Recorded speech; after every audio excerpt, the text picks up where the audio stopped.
Miles from New York, this small flat in Germany became the headquarters of a terror cell, responsible for killing over 3,000 people in America.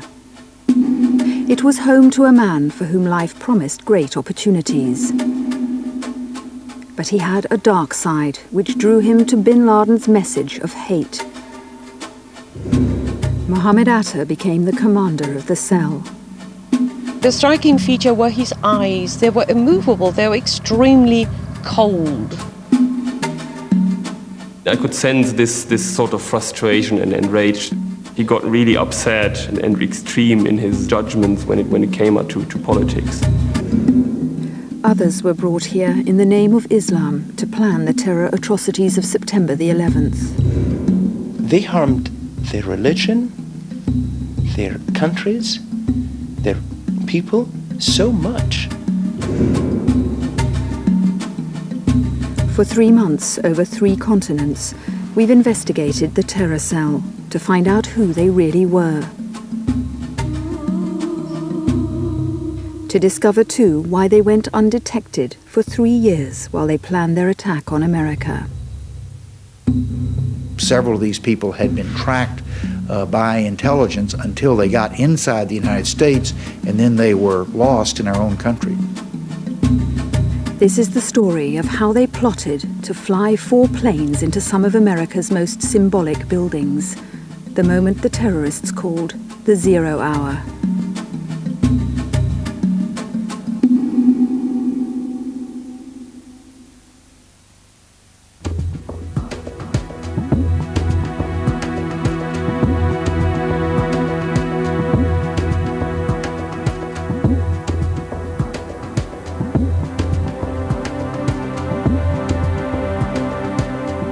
The man who was to fly the first hijacked plane into the North Tower of the World Trade Center arrived in the city of Hamburg in Germany in 1992.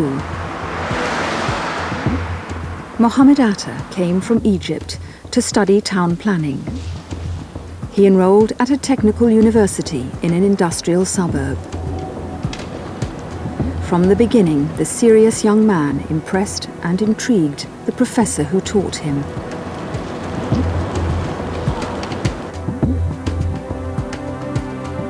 He was not like young students looking, laughing. I was rather interested in his development. He was polite. He was somewhat reserved. He was very intelligent in discussing and argumenting. And the special thing, he was very, very religious. Shortly after his arrival, Mohamed Atta, already a qualified architect, took a part-time job in this design company. He used his family name, El Amir. The new recruit prayed 5 times a day. His devotion raised little comment in the office at the time. Other people will go outside 5 minutes for smoking, and Mohammed had 5 minutes time for praying. Why not?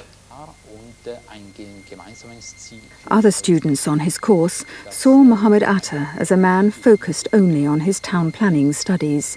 He had no time for pleasure. He was not interested in cars, and I think he was not really interested in girls like Western young men are. He was a serious and calm person, but when he got upset about something, he was becoming passionate. That passion would be recognized and used by Islamic extremists, whose message appealed to another dark side in Atta. The influence may be from others that pressed out the dark part of his being. Atta's religion was his driving principle. It became a force, not for good, but for evil within him.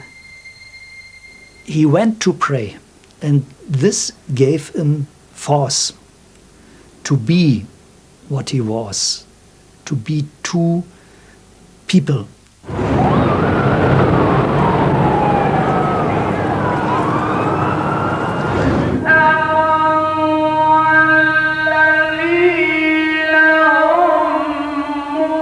Mohamed Atta was born and raised in Egypt, a country where anger and resentment have long simmered beneath the surface.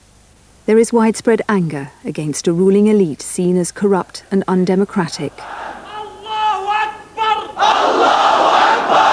تسقط أمريكا! تسقط أمريكا! وجيوش أمريكا! وجيوش أمريكا! Anger, too, against America, which has both supported Egypt's government and proved Israel's strongest ally. This was the environment Mohamed Atta grew up in, the city to which he brought two German friends when he returned to Egypt on a study trip in 1995. This was the place where he felt he belonged. He was very much an Egyptian. The German world, the European world was a strange world for him.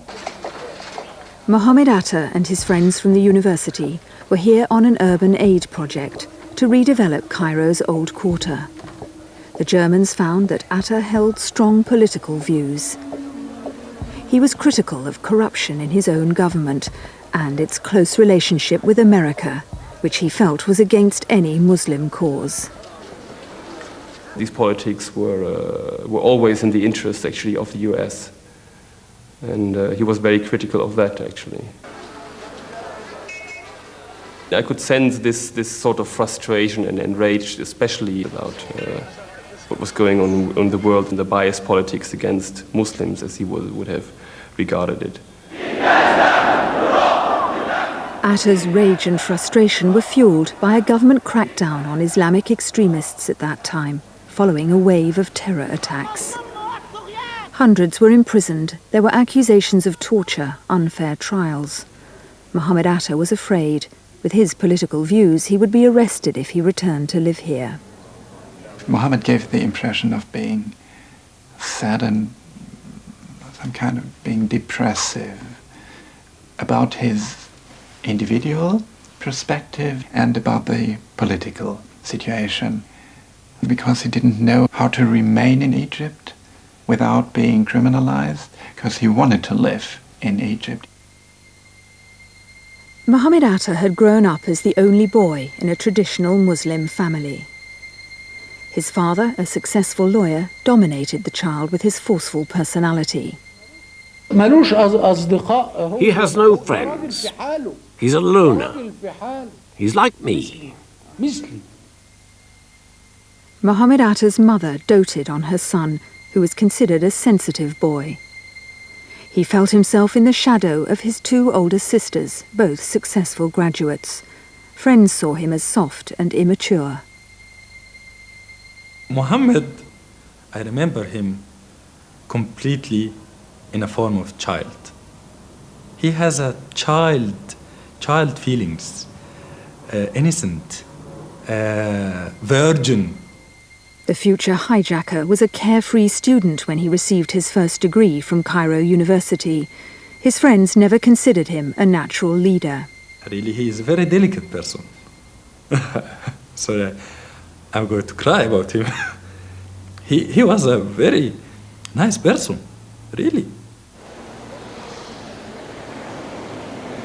But Mohamed Atta's father had sympathies with a militant Islamic organization opposed to the government.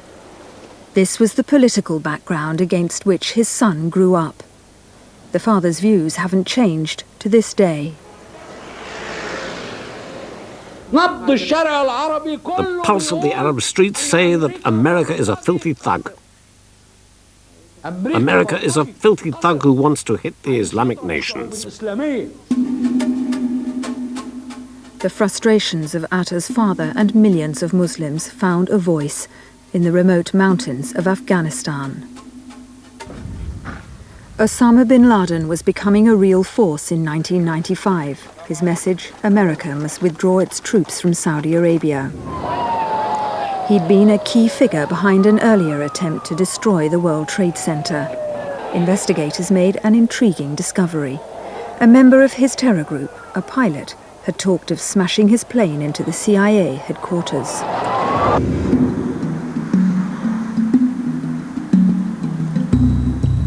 Mohamed Atta returned to Hamburg in 1996 after his study trip.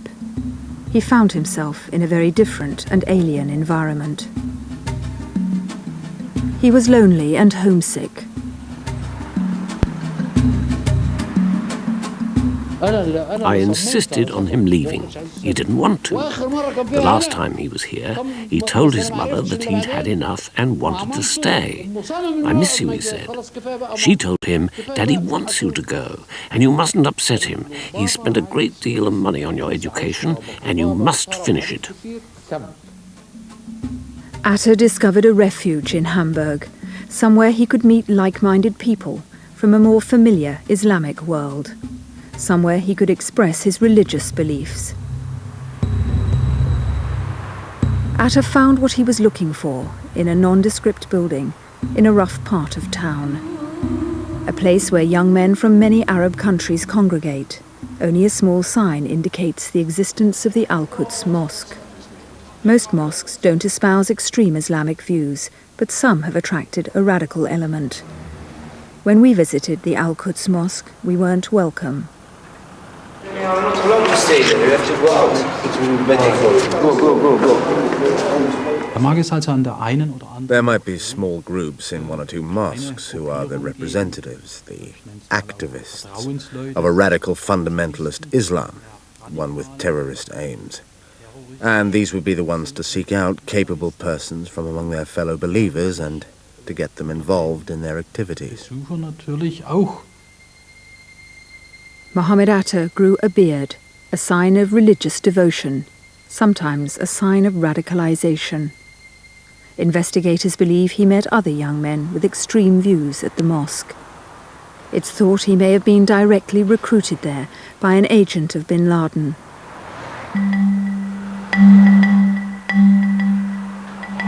It was now that Atta first gave a sign he was thinking about his own death. He wrote an unusual will, witnessed by some of his friends at the mosque. He urged them not to mourn when he died. I don't want anyone to weep or cry or rip their clothes or slap their face, because that is an ignorant thing to do. No women should attend his funeral. It was a sign of his growing obsession with sexual purity, a mark of the Islamic extremist. And the person who will wash my body near my genitals must wear gloves, so he won't touch my genitals. He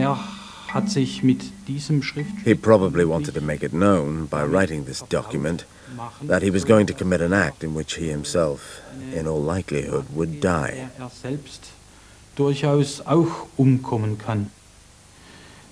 It could have been a sort of psychological preparation carried out by a person committing suicide against the background of a mujahid, a warrior following the way of God. The Al-Quds Mosque was the place where Atta spent time with two other young Arab men. They were all members of a terror group in Hamburg. They would all become pilots and crash their planes on September the 11th. There is no justification for terrorism. How are terrorist groups founded? One person convinces another and another of a valid reason to kill himself, taking away the most precious possession a human being has through a strong belief. He stops thinking about himself.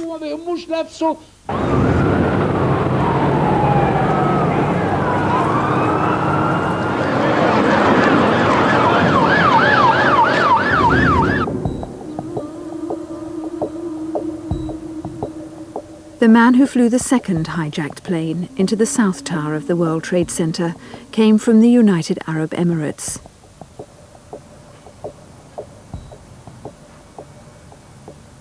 Marwan al-Shehi's family don't want to talk about the 23-year-old who left here to study in Germany.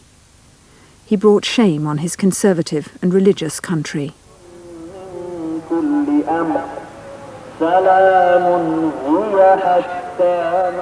The Al-Shehi home is in mourning, closed to all visitors.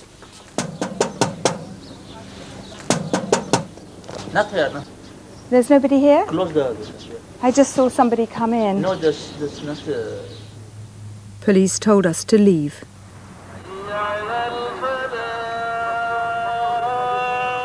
But we did find clues here to Marwan al-Shehi's personal journey. The son of a local imam, the boy was close to his father and deeply religious. He went to study in Hamburg on a government scholarship. But when his father died 2 years ago, al-Shehi became increasingly estranged from his family. He was doing his studies in Germany. He was a normal individual till he went to Germany. It seems when he went to Germany, he met these radical fanatics who have a very different understanding of Islam than we do. This is the voice of Ziad Jarrah, who sees the controls of the fourth plane. Captain, I would like to always remain seated. We have a bomb aboard.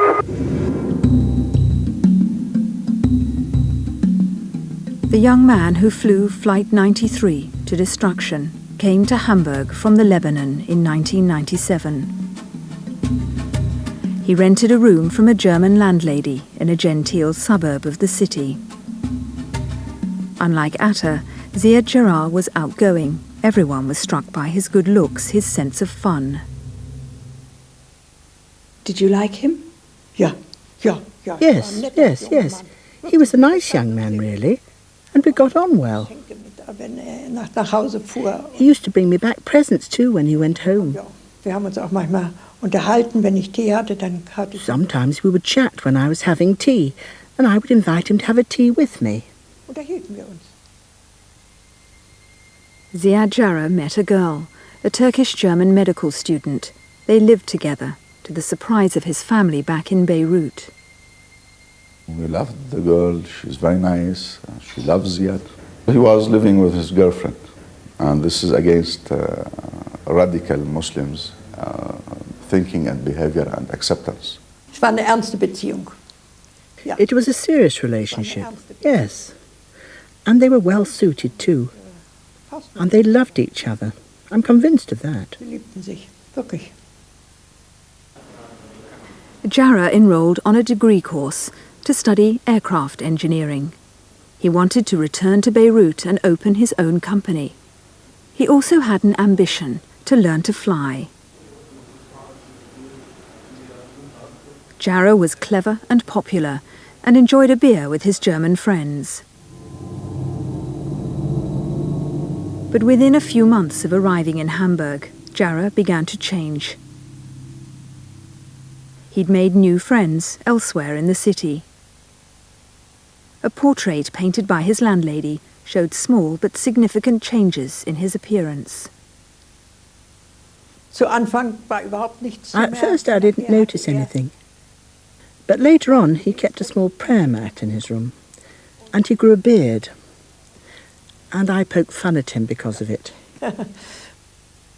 Jarrah had started spending time at the Al-Quds Mosque with al-Shehi and Atta. All of them now had beards. In the summer of 1997, Atta disappeared from his university for over a year. He didn't want to give any explanation. There were difficulties, he said, back home. He told me that he was absent because there had been problems in his family. We've now established that Atta travelled to Afghanistan, to the camps of Al-Qaeda. He was followed by al-Shehi and Jarrah. In Bin Laden's camps, recruits were trained in terror tactics, using weapons, explosives and poisons. They learned forgery and how to carry out covert activities. Here it's believed Mohamed Atta revealed leadership potential and was singled out for special training. While Atta was in his camps, Osama Bin Laden made his clearest ever threat to the United States. He considered all Americans legitimate targets of terror. فلا تمييز بيننا بين الرجل لابس عسكري أو مدني بل هم جميعا نعتبرهم أهداف.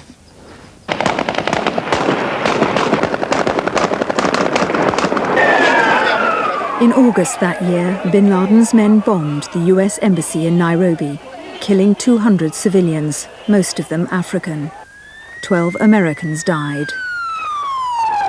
The US bombed Bin Laden's camps but failed to kill him. Now we understand Bin Laden conceived his most devastating plan, a terror attack within his enemy's territory. This is part of a long-term plan This isn't an impulsive activity. When you train people in Afghanistan in well-organized camps, this is a comprehensive framework, and it's a long-term project of destabilizing freedom, and it's an assault on basically civilization.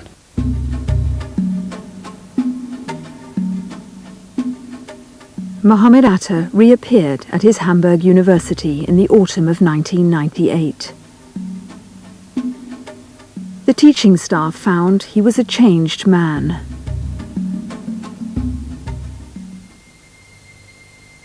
He looked more serious. He didn't smile as much as before. He worked hard. I didn't see him smile or anything. He was, all the time that we talked together, he was very tight, very tense, I think, and he would never say anything private. Atta's studies took on a new urgency. People here have told us his life outside was a mystery. But we've established that he had become an operational commander for Bin Laden. He was preparing a spectacular terror attack, as yet 3 years away.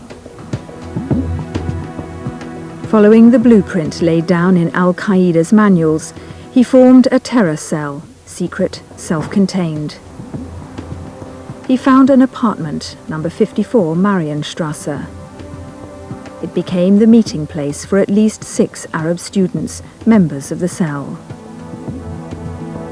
Mohamed Atta himself, together with al-Shehi and Jarrah, would become 3 of the pilots. Our researchers show another flatmate, a Yemeni, Ramzi bin al-Shib, was to have been the 4th pilot on September the 11th.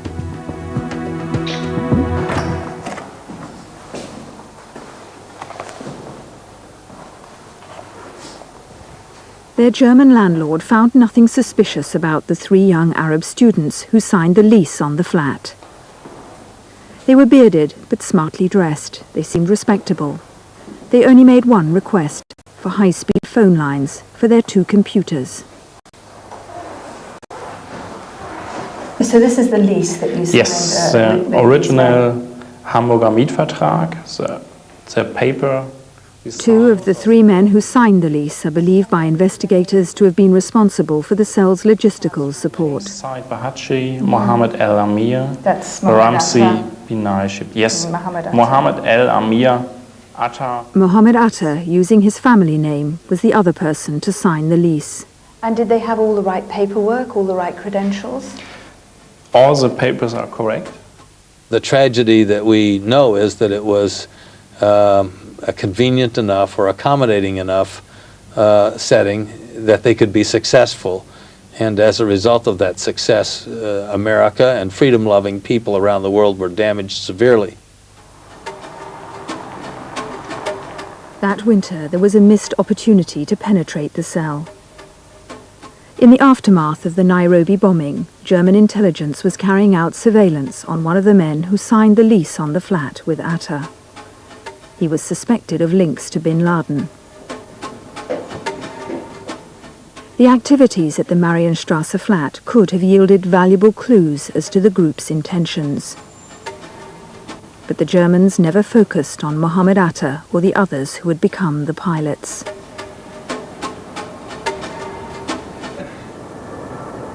That winter, Atta went to the university authorities with a special request. In the liberal atmosphere of a German academic institution, the request raised no suspicions. I said, of course, that's usual and it's necessary that you, as a group of foreign students, have a special room for praying. And I said, I will help you. But unknown to the authorities, the room wasn't only used for praying. Atta installed a phone line and a computer, which investigators are now examining. Mohamed Atta's thesis on urban renewal in an ancient Islamic city was completed at the end of 1999. It was given the highest mark. But when the results were announced, the student's behavior towards a woman examiner caused considerable embarrassment. I shook hands and congratulated him, and Of course, my colleague assisting the oral examination wanted to shake hands too and to congratulate. And she was standing there. He wouldn't take her hand. For me, it was a somewhat astounding reaction. It was very embarrassing. Maybe now I should mark that this could be sign of a deeper changing. On the front of Mohamed Atta's thesis, there was an unusual dedication. What does it say? It says, "Speak, my prayers and my sacrifice and my life and my death belong to Allah, the Lord of the worlds." Quran 6:162. My life and my death belong to Allah. Yes, my life and my death. Mohamed Atta's life in Germany was drawing to a close. A new phase of the plan was due to begin in another country. But there was an obstacle. Stamps in his passport, evidence of trips to Afghanistan.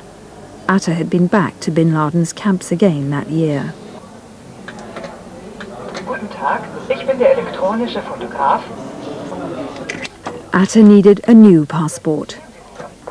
So did al-Shehi and Jarrah. They too had been in Bin Laden's camps that year. All three men reported their passports stolen. Why did they claim that? So they can get a visa to the US without them knowing that they've been to Afghanistan and Pakistan. So to start with a clean sheet, as it were. Right.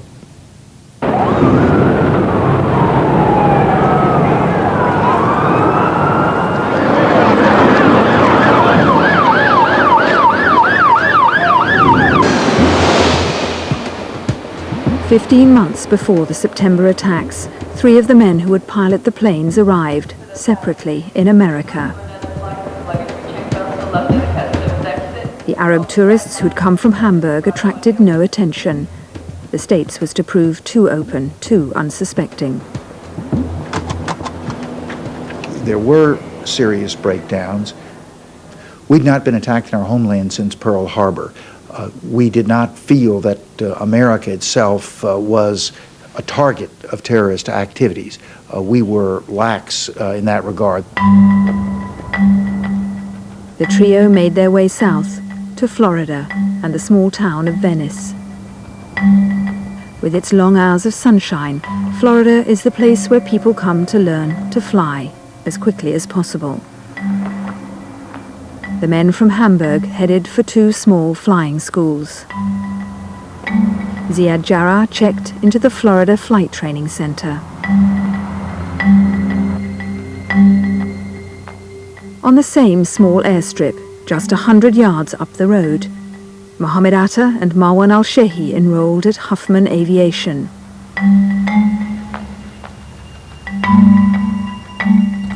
Al-Shehi was quiet, didn't say much, but right from the start, Atta rubbed people up the wrong way. I thought he was very arrogant, and this is the right wording I would use again. And I have heard now a lot of people thought he was a very arrogant son of a bitch. The striking feature were his eyes. They were immovable. They were extremely cold. The two men let it be known that Atta was a member of Saudi royalty, al-Shehi, his bodyguard. They always flew together. Atta usually at the controls, al-Shehi respectfully behind him. A British woman was learning to fly at Huffman at the same time. After the September attacks, she rang the FBI, before Atta's name had been made public.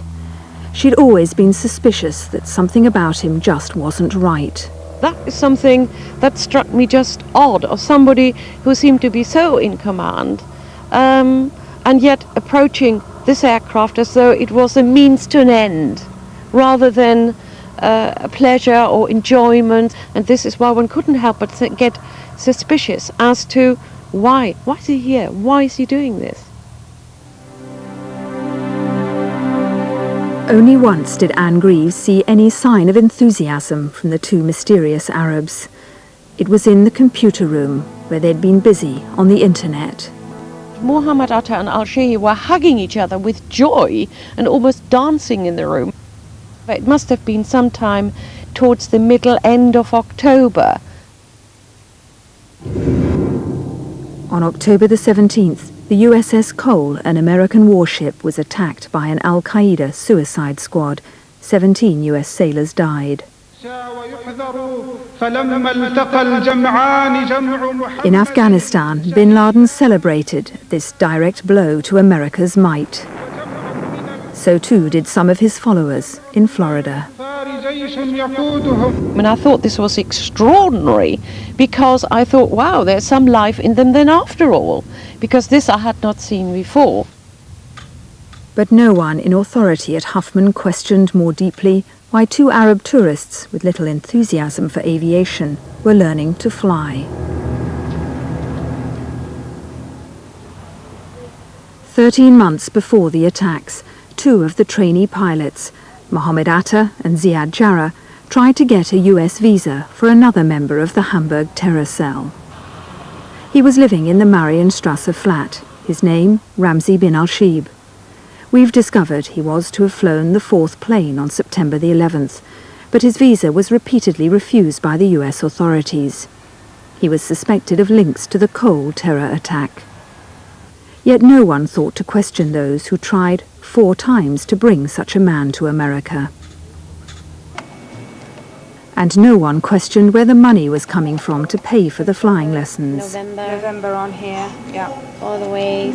It shows when he started, he flew 1.3 hours in 769. Atta and al-Shehi paid nearly $19,000 each for their flying course alone. This is the total amount that he paid in order to fly. The 2 students had no visible means of support. Yet they had credit cards and plenty of money in bank accounts they'd opened in Florida. Funds would arrive regularly.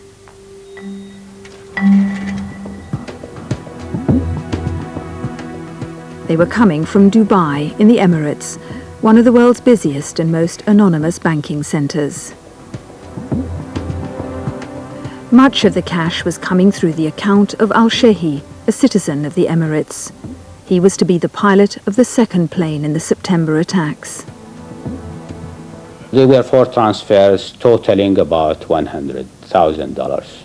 And with UAE students, it is normal to have a large transfer to buy a car or something. But that's still a lot of money, isn't it? $100,000 for a student. A total of $100,000. Of course, they didn't come at one time. Each transfer was kept deliberately small to avoid triggering alarms in the international banking system. The way the funds were channeled to America through al-Shehi's bank account and to Mohamed Atta via local money changers is just one example of the skillful tradecraft used by the terror organization. Investigators are looking for a Saudi-born banker, Mustafa Ahmed al-Hassawi, suspected of being Bin Laden's paymaster. He was traveling extensively in the region at that time. What about the money trail? Shouldn't questions have been raised about some of the transfers? The answer is yes, but let's put this in perspective. The September 11th event is estimated to have cost about $500,000. In a banking system where every day there are trillions of dollars turned over, it is not surprising that that amount of money, particularly over a period of time, could have been lost in the system. But what was surprising, yet still aroused no suspicion, was a trip Atta and al-Shehi made to a jet aircraft simulator. They told the company they wanted to join an airline and needed experience in a large plane. They wanted an exposure to a jet aircraft. They came from flying a small airplane that flew maybe at 100 miles per hour. The aircraft that we were simulating was flying at 300 miles per hour. So it was a faster airplane, requires a little bit faster train of thought. I spent a total of 8 hours with these 2 individuals, 6 in the simulator and another 2 hours more or less in briefing and debriefing. My feeling is, looking back, of course, is that it was just They were doing a job, they were preparing to perform a job, they needed to prepare for that task, and they were simply doing it. 10 months before the September attacks, Atta and al-Shehi got their private pilot's licenses. Their families didn't know they had gone to America or had learned how to fly.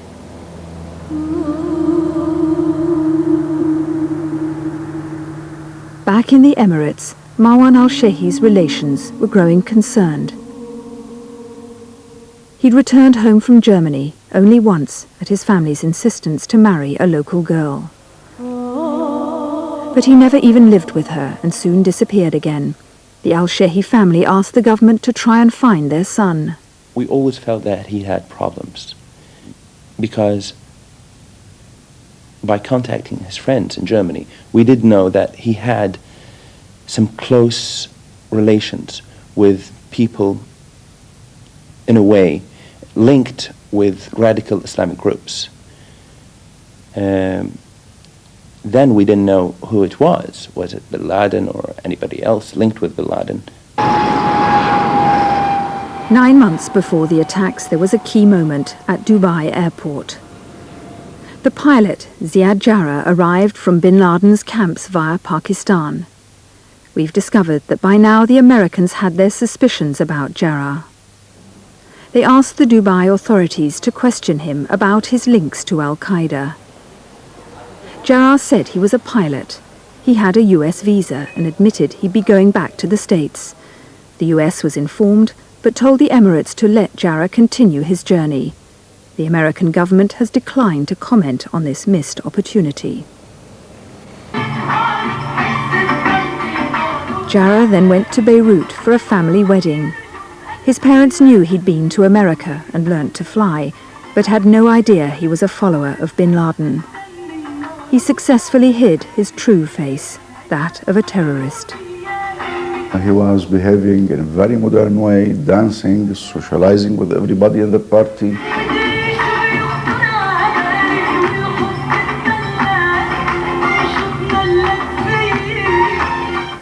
He has a lot of friends, and everything was normal and okay. He doesn't have any sign or signal that you might think about it, that he changed his way of behavior or his thinking even.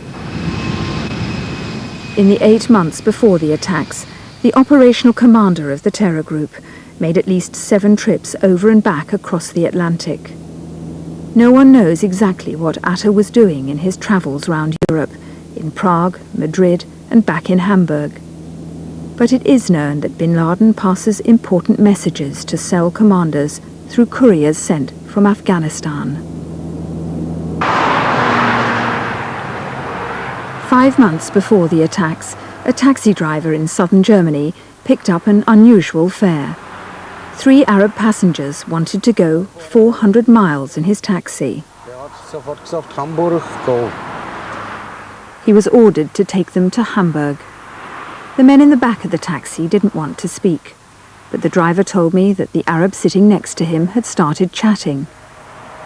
They passed a road accident where people lay injured, and the man joked that he'd seen plenty of dead bodies in Afghanistan.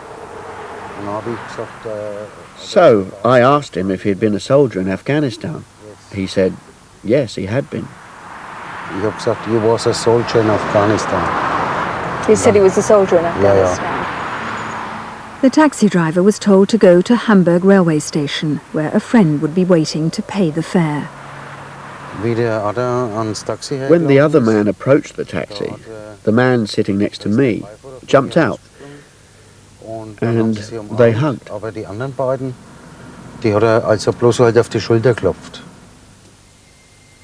It was Mohamed Atta who hugged the man from Afghanistan. The taxi driver recognized him after the September attacks. I saw Atta's picture on television, and I knew that it had been him who had paid for the taxi here in Hamburg, that he had been the man. Are you sure it was Mohamed Atta? Yeah.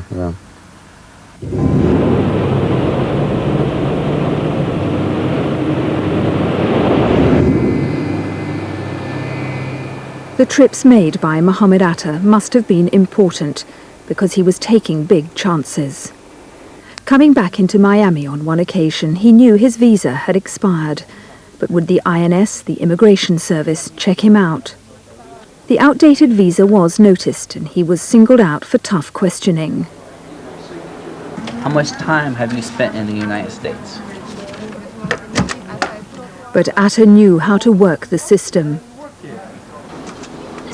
He argued successfully for an extension to his visa. It would allow him to stay until September. The fact that Atta was able to get a visa in the first place and then to abuse it by leaving the country and coming back even though it had expired is an indication of the atrocious way in which our INS operates. 4 months before the September attacks, Atta's hire car was clocking up the miles.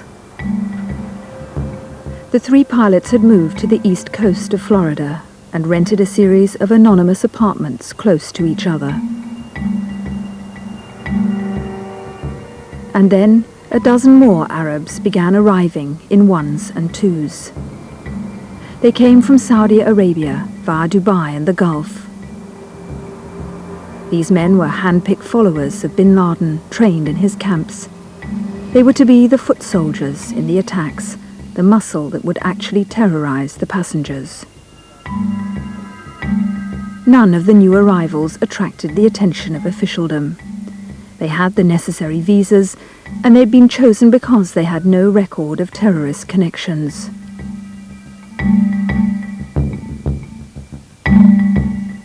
They blended unobtrusively into the ethnic mix of South Florida.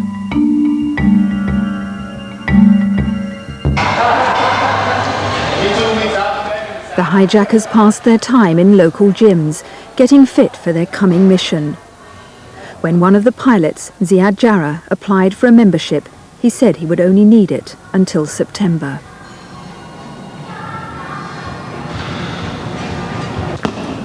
He told the gym's owner, Bert Rodriguez, he wanted lessons in martial arts. But one of the great ways, come straight ahead with a straight knife. Yes. It raised no suspicion that a businessman, as Jarrah described himself, wanted to learn self-defense and attack using knives. This one is... Once again, Jarrah proved the perfect deceiver. He gave me an appearance of, of being a serious, well-educated, which he was, committed, which he was, dedicated, which he was person. Jarrah told Bert Rodriguez he was teaching his newfound skills to his friends. He would return with questions they'd asked about martial arts techniques. He tried to, again, put on an appearance of timidness, but at the same time, I could also see that he had discipline. When I got him up there, he was showing his true self. He was showing his competitive side.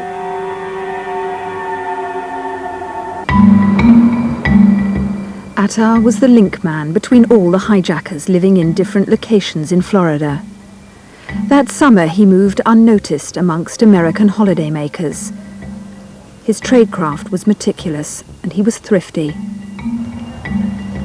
He distributed small amounts of cash using money orders hard to trace. 23, 24, and 25. He picked a little-known car rental company. I think Mohamed Atta came here for price. I mean, he rented the cheapest car he could from us. He didn't rent the best car we have. He rented the cheapest car we had. A lot of criminals do come here simply because, we're a little guy out of the way and a lot less conspicuous than going to a big place. The terrorists opened postbox accounts to receive mail anonymously.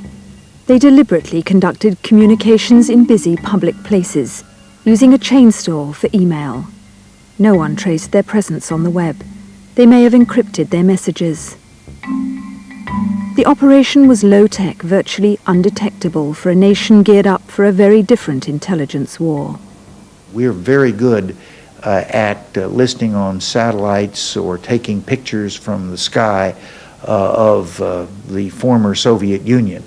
Where we have fallen down is the agility to deal with these much smaller, more flexible, and more violent terrorist groups that are now our enemy. Just weeks before the September attacks, there were threats from Bin Laden. He promised a body blow against America. We always had a big problem with the West, convincing them how dangerous these people could be. But you warned them. We did, and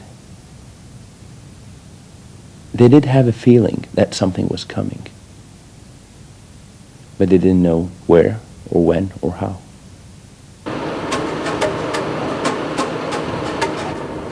Despite his careful planning, Atta came near to discovery in his final weeks in Florida.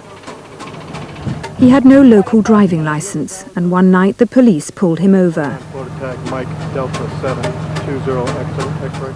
It was an offence, and Atta was booked and given a court date. He failed to turn up, but no one came looking for him. Atta learnt his lesson. I need you to sign this citation. Within a fortnight, 6 of the hijackers had obtained local driving licenses. Atta moved on to meet the last 4 hijackers to join the group. They'd merged seamlessly into the Arab neighborhood of Patterson in New Jersey to await their orders for September the 11th. But one of the men, a Saudi, should have been noticed. That January, the CIA had learned of Khalid al-Midar's involvement in the terror plot to bomb the USS Cole. He had links to Bin Laden, but his name wasn't put on an immigration watch list until the end of August, 7 months later. Agents would still be searching for him when the planes hit their targets. There seems to have been a breakdown of any kind of control that might have prevented this particular individual from coming here. Yeah, you're right. They should have been picked up when they entered the United States, failed to do so. It also was a breakdown in the handoff of information from the intelligence services to the domestic law enforcement agencies. Several of these people had been tracked by intelligence until they got inside the United States, and then they were lost in our own country. Perhaps the greatest missed opportunity to foil the plot came just a month before the attacks, when a French-Moroccan student was jailed in Minnesota. Zacharias Moussaoui was taking flight lessons financed by the Hamburg Cell. He'd aroused the suspicion of an instructor. But Moussaoui wouldn't answer any questions, and investigators didn't realize how significant he might be until after September the 11th. Moussaoui now faces 6 counts of conspiracy to commit acts of terror.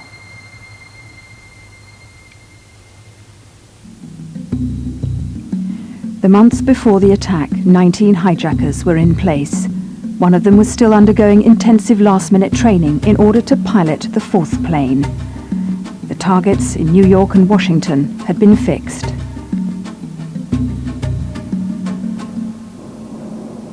The terrorists even made test runs on some of the flights they would take. Atta tried to check in-flight security. He asked to look round the cockpit. The request was refused. But the hijackers discovered that Tuesday was the quietest flying day. More chance the flights would keep to schedule, fewer passengers to fight back. The terrorists then booked seats in business class, which would give them the best chance of seizing the controls.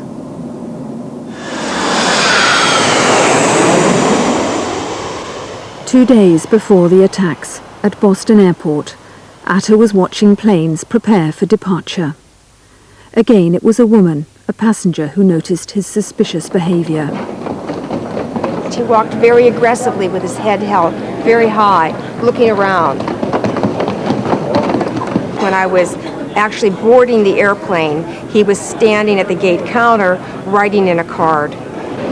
really the only thing he could see of the airplane was the pilots and the front of the airplane.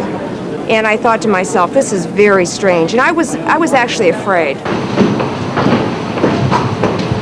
I actually watched everyone get on the plane because I'd made a promise to myself that if he got on the plane, I would go see the captain because his behavior had been so bizarre. The terror operation was in its final 24 hours.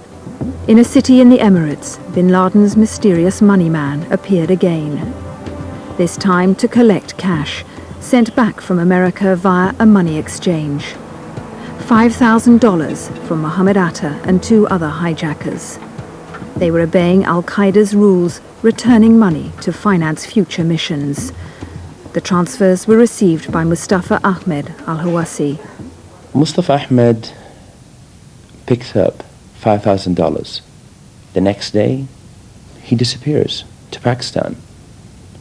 That was the day of the attacks. I wouldn't say more than that. That explains a very strong link. Mustafa Ahmed is wanted across the globe. So too are the 3 remaining students from the Marienstrasse flat. They fled just days before the attacks. It's believed they're in Afghanistan. They're suspected of providing support for the terror group in the States. One of them is the man who should have been the 4th pilot, Ramzi bin al-Shibh. He holds the key to the many unanswered questions about the Hamburg terror cell.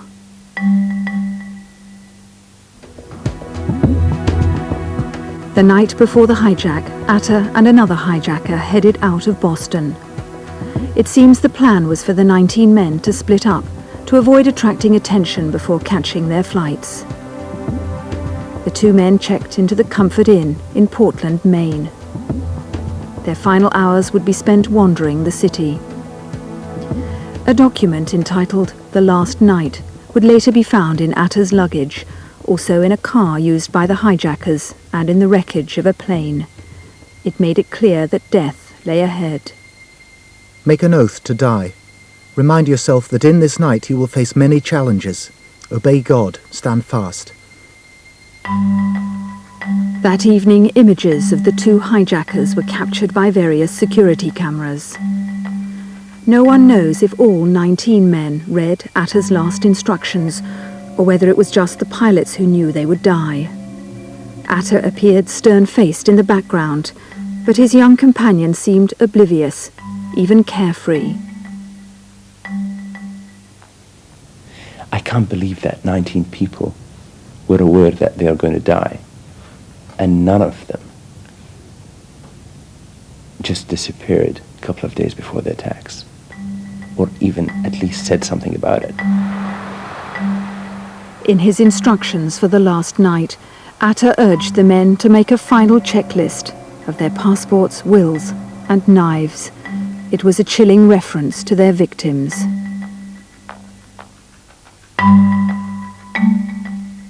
You must make your knife sharp and must not discomfort your animal during the slaughter.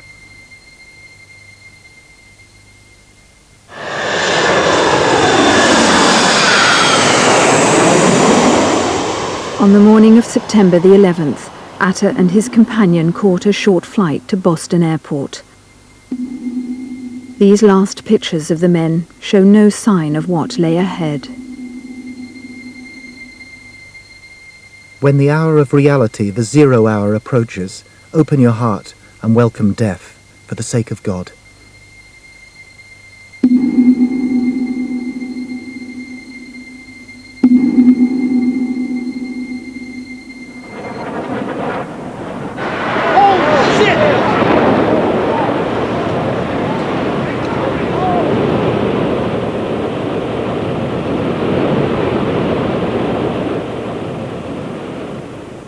Betrayed by what he did here at the university and to you? Yes, we feel, of course. What do you feel? You teached him, you are interested, you supported him. What do you feel when you hear that this is a killer? At Boston Airport that morning, another group of hijackers assembled. Marwan al-Shehi flew the second jet into the South Tower of the World Trade Center. Remember to pray before reaching the target. After that, God willing, we will meet in paradise.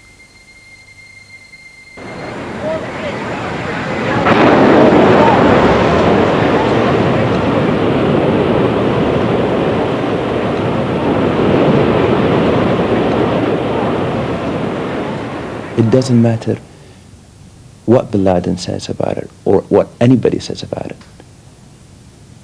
But these people were wrong, terribly wrong. A third hijacked plane was smashed into the Pentagon shortly afterwards.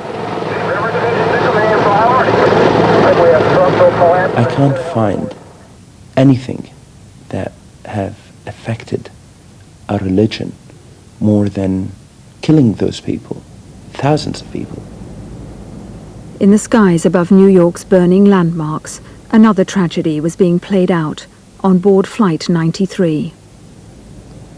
News of the earlier attacks was filtering through on mobile phones when the hijackers stormed the cockpit, the captain shouting, "Get out of here."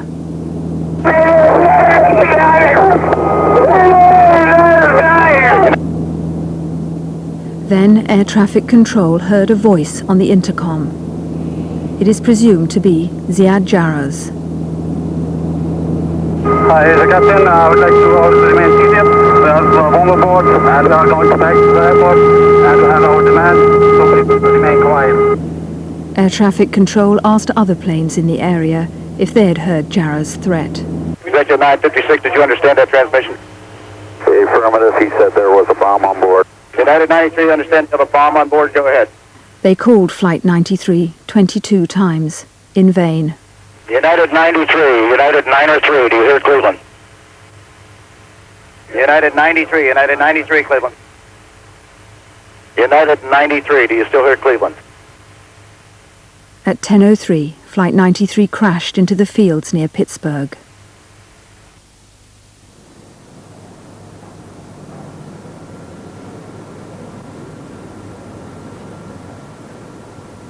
Not since the height of the Cold War had most of us felt so vulnerable.